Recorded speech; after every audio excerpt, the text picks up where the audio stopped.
Dulur Jatimno, saiki ketemu meneh ambek Cakno.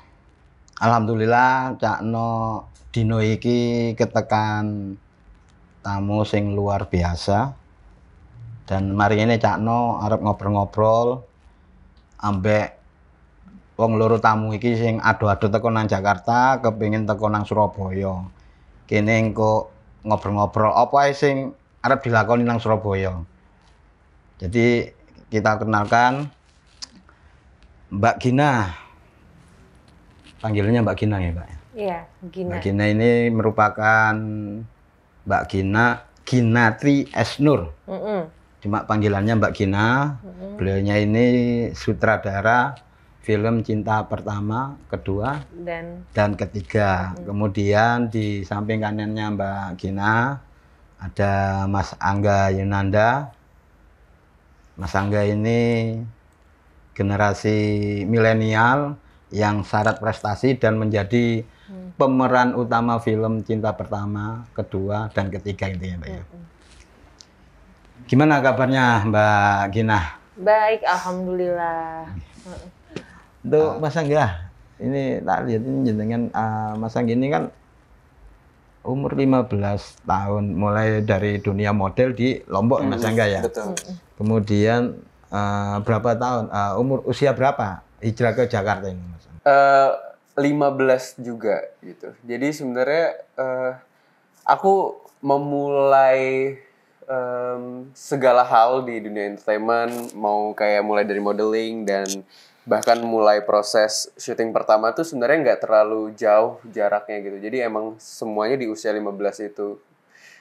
Terus akhirnya memutuskan untuk hijrah juga ke Jakarta karena menurut aku sebenarnya mungkin karena emang cukup tersentralisasi ya. Maksudnya kayak Jakarta itu kan emang jadi pusat dunia entertainment dan juga film maupun karya industri lainnya gitu. Dan aku ngerasa kalau di tempat aku di Lombok masih sulit sih untuk mengembangkan potensi yang aku miliki, yang aku rasakan saat aku usia 15. Tapi emang bukan hal yang mudah juga sih, karena saat aku memutuskan untuk ke Jakarta, berarti ada hal-hal yang aku korbanin juga gitu. Misalnya salah satunya keluarga aku, keluarga besar, karena Bapak semuanya Ibu ada di Lombok. Bapak Ibu juga di Lombok gitu. Jadi di Jakarta hanya berdua sama kakak aku kebetulan, karena syukurnya ada kakak gitu. Kalau nggak ada, kayaknya aku nggak akan berani sih untuk memulai itu semua di Jakarta. Karena bener-bener kalau nggak ada sama sekali orang yang lebih dewasa untuk mendampingi aku dari awal, pasti nggak bakal diizinin juga sih sebenarnya sama mama papa gitu. Tapi aku bersyukur banget punya orang tua yang sangat suportif sih tentang impian anak-anaknya gitu. Karena meskipun berat sih, karena papa mama aku kebetulan pengajar, guru, dan emang keputusan yang panjang banget sebenarnya untuk apakah harus ya udah diem aja di Lombok untuk sekolah, mengejar, ya udah ntar karir SMA atau kuliah terus ntar jadi PNS sama kayak mama papa, atau ya udah coba aja dulu ini apa yang kamu suka, apa yang kamu cintai, dan apa yang kamu inginkan gitu. Tapi emang selalu ada konsekuensi sih di setiap pilihan gitu, dan emang pasti bukan hal yang mudah untuk menjadi sebuah pilihan juga gitu. Dan menurut aku gak semua orang bisa dapat privilege yang aku rasakan, mulai dari mungkin keluarga yang suportif, terus alhamdulillah punya bisa ketemu sama orang-orang yang emang sangat berkompeten di bidangnya, selalu menemukan karya-karya yang emang membuat aku bisa banyak belajar gitu. Karena kan terkadang meskipun kita sudah berusaha semaksimal mungkin, ada aja sih penghalang-penghalang yang hadir, mungkin dari keluarga yang tidak mendukung, atau mungkin ternyata salah dalam memilih perjalanan karir, pertemanan, dan lain-lain gitu. Tapi menurut aku support system dari keluarga jadi salah satu elemen penting sih yang aku rasakan ya gitu. Karena menurut aku nggak akan bisa sekuat sekarang, nggak akan bisa jadi diri aku yang sekarang, nggak akan bisa berpegang teguh sama apa yang aku rasa benar sampai sekarang kalau nggak ada dukungan yang diberikan sama keluarga aku gitu. Dan itu yang sangat-sangat berpengaruh buat aku gitu. Meskipun mama papa mungkin jauh, tapi aku ngerasa dia nggak pernah jauh sih sama aku gitu. Dia selalu dekat, rasanya komunikasinya ada, selalu hangat gitu. Dan itu sih yang menurut aku penting sih. Bagaimana aku tahu sih, aku belum pernah jadi bapak, belum pernah jadi ibu, tapi aku ngerasa apa ya? Ada sebuah hal yang nggak bisa terbayarkan kalau orang tua itu benar-benar mendukung apa yang diinginkan sama anaknya. Tapi tetap harus dalam jalur yang tepat sih menurut aku gitu. Harus kita sebagai anak juga bisa memetakan kira-kira apa jalur yang emang baik untuk kita gitu. Dan dengan dibantu dengan dukungan-dukungan dari keluarga dan orang tua, menurut aku itu bisa membuat kita bisa melangkah lebih jauh sih. Karena terkadang aku juga punya teman banyak, maksudnya ada beberapa teman yang apa ya, kayak sampai detik ini agak sulit, apa ya, gimana ya ngomongnya, mungkin karena nggak seberuntung aku, jadi misalnya ada pihak dari keluarga atau orang tua yang agak sedikit kurang mendukung cara mereka berproses, pasti akan kurang gitu, karena mungkin jadi berkahnya kurang atau apa, aku juga nggak tahu sih. Tapi menurut aku elemen paling penting keluarga sih untuk segala hal sih. Sebenarnya nggak cuma di bidang ini aja sih, semua bidang juga sama menurut aku. Padahal Jakarta Lombok kan kurang lebih sekitar 1.500 km itu, tapi rasanya tetap dekat karena komunikasi itu. Habis Google ya. Dari berapa jarak Berapa Jakarta? jarak? Nah, kalau Jakarta Banyuwangi kan 1.000 Mbak. Tinggal nambahin Bali sama Lombok Mbak. Perkiraan Mbak. Saya kan dari pesawat 2 jam aja. Jika kecepatan pesawat. Ini Gaya mata pelajaran gravitasi, fisika kan? ini, Pak. Mas Angga kan masih muda di Jakarta. Itu kan tantangannya juga berat sekali loh Mas. Iya kan? Apalagi katanya ibu kota kejam ya Mbak. Kejam gak sih? Enggak ya Mbak. Tergantung orangnya kan Mbak. Nah, untuk menaklukkan ibu kota gitu gimana Mas? Mana tuh ya? Gimana? Nggak tahu juga gimana Kak Gina. Ya mungkin Angga berproses juga kali dari sinetron gitu yang Iya kayak ya. sih. Lu perannya dari bukan pemeran utama kan? Iya. Bahkan aku dulu sebelum mulai main sinetron pernah jadi ekstras juga. Oh ya? Pas masih di Lombok sebelum ke Jakarta ada iklan gitu. Terus aku jadi orang yang jalan-jalan di belakang. Terus abis itu pas di Jakarta jadi sinetron apa? Malu-malu kucing. Malu-malu kucing tuh jadi pemeran pendukung. Peran pendukung. Jadi kucing juga nggak? Saudaranya sepupu. Saudara sepupu nggak bener? Tapi nggak jadi kucing ya kan? Jadi manusia biasa kok. Habis itu baru ke sinetron, Mermaid in Love. Baru mulai film. Film di 2019. Oh ya? Sama Mbak Gina. Oh enggak. Enggak, sebelum. Oh, ternyata sama Star Vision juga. Oh ternyata baru. Film Si Tabu. itu sebelumnya ada Sajen judulnya. Oh tuh beda. Sajen terus Tabu. Oh, aku baru tahu juga. Tuh nanya Mas. Si gerbang iblis gitu. Iya betul Pak. Iya. Karena ada.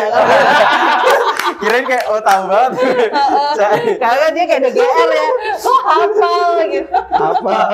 Pernah nonton ya Kak? Habis itu akhirnya baru akhirnya 2009 aku baru tahu loh enggak. Tapi selama itu ngerasa hal yang paling susah apa? Di mana? Di dunia entertainment gitu sebagai aktor muda. Hal yang paling sulit mungkin pendidikan keaktorannya sih. Oke. Menurut aku itu sangat-sangat kurang gitu, karena kalau misalnya Korea lah kita lihat, maksudnya rata-rata misalnya artis-artis Korea kan lulusannya emang art atau jadi emang udah punya pendidikan dasar sebenarnya. Jurusannya dan itu sudah jurusan art gitu ya. Dan itu yang sangat-sangat kurang sih dari apa yang ada di industri ini, apalagi buat aktor-aktor muda ya yang misalnya baru mulai, misalnya kayak aku aja ngerasain misalnya aku tiba-tiba kan langsung ada di sinetron aja gitu. Jadi nggak ada waktu untuk berproses sebelumnya. Jadi kita bener-bener berproses itu di situ, di saat kita mulai syuting sinetron itu gitu. Dan menurut aku itu yang sangat kurang sih, karena emang kita juga nggak tahu medianya mau di mana tempat kita belajar tuh masih belum terlalu banyak, masih belum terlalu jelas juga gitu. Jadi menurut aku pembelajaran itu sih yang penting, karena aku ngerasa anak-anak muda di Indonesia punya potensi yang sangat-sangat besar dan menurut aku talentnya juga sebenarnya luar biasa banget kalau bisa digali dan dikulik lagi gitu. Tapi emang belum nemuin pendidikannya, belum nemuin project yang tepat, sutradara yang tepat, penulis yang tepat, bahkan mungkin PH yang pas dan proper gitu. Jadi menurut aku masih cukup banyak sih sebenarnya PR untuk kita sebagai aktor untuk bisa berkarya lebih baik gitu, karena emang sumber dayanya masih cukup sedikit dan kurang sih untuk aku pribadi. Jadi kalau bicara ekosistem film ini di Indonesia gitu memang masih muda banget lah. Dan yang namanya film itu bukan cuma cara buatnya, tapi ekosistem keseluruhan itu memang lintas bidang. Misalnya kayak pendidikan film, berarti kan pendidikan keaktoran berarti sebenarnya dia butuh basic dari pendidikan dasar yang baik pula gitu. Bagaimana bisa mau jadi aktor yang baik kalau para aktornya ketika sekolah tidak pernah diajari bagaimana menulis dengan runut, memahami bacaan gitu. Ya sama aja kayak di wartawan gitu. Bagaimana mau menjaring jurnalis yang tangguh, yang baik gitu, punya integritas kalau ketika calon-calon jurnalisnya itu ketika SMA gitu bahkan pendidikan bahasa Indonesianya kurang atau matematika itu cuma sekedar dipikirkan sebagai cuman angka tapi bukan untuk merunutkan logika berpikir gitu. Nah, basic-basic itulah yang masih kadang-kadang bikin industrinya goyah. Jadi bukan karena COVID-nya justru, tapi justru dasar ekosistemnya yang masih rapuh juga gitu. Ya. Jadi akhirnya kayak tuh terbatas gitu orang-orangnya, padahal kebutuhan untuk lebih banyak sutradara, lebih banyak penulis, lebih banyak production house, lebih banyak aktor itu tuh amat sangat dibutuhkan gitu.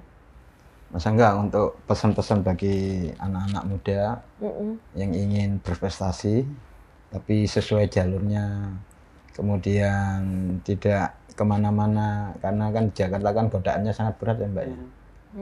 Gitu apa Mas? Bahkan godaannya sekarang masuk ke handphone. Iya kan? Banyak banget yang bisa kita dapat. Apa ya sebenarnya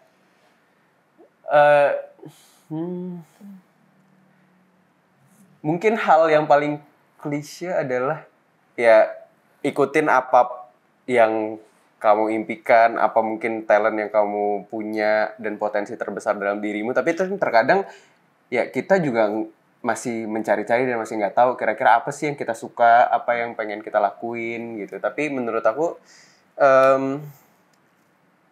bakal kelihatan sih sebenarnya potensi apa yang emang mungkin jadi hal yang lebih menonjol dalam diri kalian gitu. Dan menurut aku kalau emang suka dalam satu hal tersebut, coba dalemin gitu, coba pelajarin lebih dalam lagi gitu. Karena misalnya kayak Kak Gina suka nulis, pasti dari dulu suka nulis kan? Enggak. Kayak bercanda ya.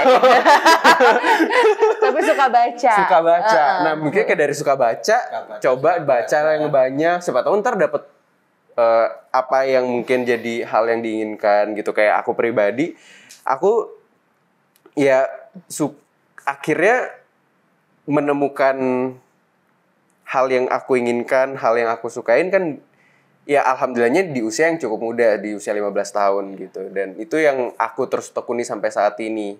Dan meskipun udah aku nggak tahu sih ini rasanya cepat apa lambat, tapi menurut aku 6 tahun itu adalah waktu yang singkat sih. Dari 2015 sampai sekarang udah 2022, menurut aku masih sangat-sangat sedikit justru yang baru aku dapatkan dari apa yang ada di industri yang sangat besar ini gitu. Jadi menurut aku nggak ada waktu yang cukup untuk kita terus belajar hal-hal yang baru, hal-hal yang baik gitu. Jadi jangan sibuk sama scroll TikTok doang, jangan sibuk sama nonton YouTube doang. Itu bagus sih, bagus, tapi jangan sampai kita berpaku sama hal-hal yang mungkin kurang esensial dalam hidup kita gitu. Jadi carilah hal-hal yang mungkin bisa membuat kalian lebih baik dan jadi pribadi yang lebih baik setiap harinya. Yang menarik dari Angga tuh adalah dia strategis sekali menggunakan sosial medianya dia gitu. Jadi kadang-kadang malah kita yang nanya gitu, apalagi dengan adanya TikTok, terus kemudian perubahan algoritmanya Instagram gitu, kita malah kayak dia yang karena emang generasinya dia dan juga cenderung lebih cepat dan tahu nih dia memahami gitu, dia bicara dengan siapa. Ya, anak komunikasi ya. Sekarang lagi kuliah komunikasi. Kuliah komunikasi ya, Mas. Oke. Gitu. Terima kasih Mbak Gina sama Mas Angga atas waktunya berkunjung ke Surabaya dan berkunjung ke kantor jatimno.com. Mudah-mudahan apa yang diharapkan oleh kita semua dikabulkan oleh Tuhan Yang Maha Esa. Amin, ya rabbal alamin. Ngene ya rek, dulur kabeh. Iki mah ngobrol-ngobrol Cakno. Jadi engko aja lali rek nonton filmnya Mbak Gina, Mas Angga, Cinta Pertama, Kedua dan Ketiga. Itu bahasa Jawanya apa? Cinta sing nomor 1, nomor 2, nomor 3. Oh. Ya. Pertama, kedua, ketiga. Nomor 1 itu berarti pertama. Nomor 1 pertama. Oke, nomor 1 belum tentu pertama. Oh iya, bercanda. Oke. Oke. Asik guyon nih nang kene iki. Penting Mbak Gina Jakarta nang Surabaya tambah guyon tok erek ya. Oke dulu ya. Ya, ngono ya. Suwun, matur suwun sangat. Assalamualaikum warahmatullahi wabarakatuh. Waalaikumsalam.